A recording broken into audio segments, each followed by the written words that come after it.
গো ঠাকুমা, কি করছো? এই দেখ না বাবা, কাল একটা ফোন সেকেন্ড হ্যান্ড কিনলাম, একটা কি ফেসবুক খুলে দে না বাবা। ফেসবুক খুলতে তো অনেক ঝামেলা। Aadhaar card, PAN card, voter card, লাস্টে 101 টাকা। আচ্ছা বাবা, ঠিক আছে, তাহলে আমি সন্ধ্যেবেলা সব জোগাড় করে রাখবো, তুই গিয়ে নিয়ে আসিস একটু রেডি। আচ্ছা ঠিক আছে। अभी तो रुको, क्लाइमैक्स अभी बाकी কি গো ঠাকুমা, কোথায় যাচ্ছো? এই তোর কাছে আসছিলাম বাবা, এই ফটোটা একটু চেঞ্জ করবো বলে। অটো চেঞ্জ তো তারও খরচা, রেজিস্ট্রি অফিসে যেতে হবে, অঞ্চলে যেতে হবে, অনেক খরচা। 1.5 টাকা পড়বে। তাহলে একটু পরে আয় বাবা, আমি টাকাগুলো রেডি করি। আচ্ছা ঠিক আছে, নাও। ঠিক আছে। কি গো ঠাকুমা, ভালো তো? আর বাবা, একটু রিলস দেখার ইচ্ছে হচ্ছে, একটু বানাচ্ছি না বাবা। রিলস দেখতে হলে তো অনেক ঝামেলা, অনেক ফর্ম ফিল আপ করতে হবে, 3-4 হাজার টাকার মতন খরচা আছে।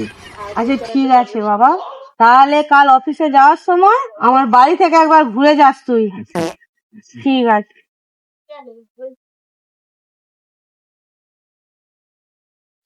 ঠাকুমা, কে রে, আমার নাতি বাবু, আয় আয় বসো।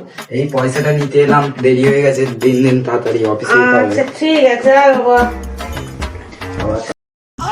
এই নে। পয়সাটা দিতে হবে। ঠিক আছে বাবা। ঠিক আছে, কবে? আরো ছেলেটা খুব ভালো, সবার উপকার করে। ছেলেটাকে একটা কিছু গিফট দেয়, একদিন জামা টামা কিনে দিতে হবে। সত্যি ছেলেটা খুব ভালো। ইসা, এরকম যদি কতদিন চলতে থাকে না, লালে লাল হয়ে যাবো।